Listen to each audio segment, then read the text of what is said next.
कंपनीकडे खंडणी मागितली होती आणि त्याच दिवशीचा हा सीसीटीव्ही फुटेज आहे ज्यामध्ये कराड, चाटे आणि घुले एकत्रित असल्याचं पाहायला मिळत आहे। तर आवादा कंपनीकडे खंडणी मागण्यासाठी काय रणनीती आखण्यात आली होती, ती रणनीती आखण्यासाठी कराड, चाटे आणि घुले हे एकत्रित आले होते का असा प्रश्न आता उपस्थित होतोय। तर आवादाकडे खंडणी मागितली त्या दिवशीचा हा सीसीटीव्ही फुटेज आहे। चाटेच्या ऑफिसच्या बाहेरचा हा सीसीटीव्ही फुटेज आहे जो आता पोलिसांच्या ताब्यात आहे। तर अधिक माहिती घेऊया आता आपले प्रतिनिधी विनोद जिरे यांच्याकडून। पुन्हा एकदा विनोद आपल्यासोबत जोडले गेले। तर विनोद, हा सीसीटीव्ही फुटेज किती मोठा आणि महत्त्वाचा पुरावा ठरू शकतो या सगळ्या प्रकरणात?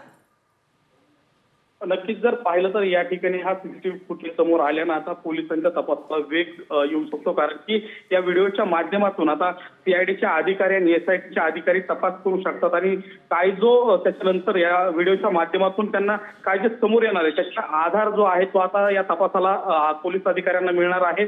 नक्कीच हा व्हिडिओ या तपासासाठी महत्त्वाचा समजला जातोय। विनोद, ज्या ठिकाणचा हा सीसीटीव्ही फुटेज आहे पुढे नेमके कराड, त्याचप्रमाणे चाटे आणि घुले हे कुठे गेलेत, काय अधिक माहिती मिळू शकली आहे?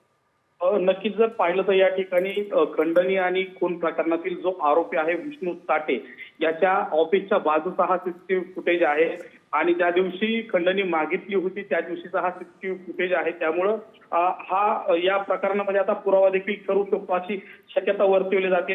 त्याचबरोबर खंडणी आणि खून प्रकरणातील दोन्ही प्रकरणातील जे आरोपी आहेत ते यामध्ये दिसत आहेत आणि यामुळे या सर्व प्रकरणाला आता वेगळं वळण लागू शकतं आणि या ठिकाणी मोठा पुरावा देखील पोलिसांना मिळू शकतो। नक्कीच विनोद, तुम्ही आमच्यासोबत असेच थांबा। अधिक माहिती तुमच्याकडून घ्यायची आहे या प्रकरणासंदर्भातली। आपण अतिशय महत्त्वाचा सीसीटीव्ही फुटेज या क्षणाला पाहतोय। आवादा कंपनीकडे खंडणी मागण्यात आली होती कराडकडून आणि त्याच दिवशीचा हा व्हिडिओ समोर येतोय। विनोद, आपण या दृश्यांच्या माध्यमातून पाहू शकतो कराड, चाटे आणि घुले सोबत इतरही काही लोक या ठिकाणी पाहायला मिळतात। हे लोक नेमके कोण आहेत? आणि त्यानंतर सगळ्यात महत्त्वाचं म्हणजे एक पोलीस देखील या व्हिज्युअल मध्ये पाहायला मिळतोय। तो पोलीस अधिकारी नेमका कोण आहे?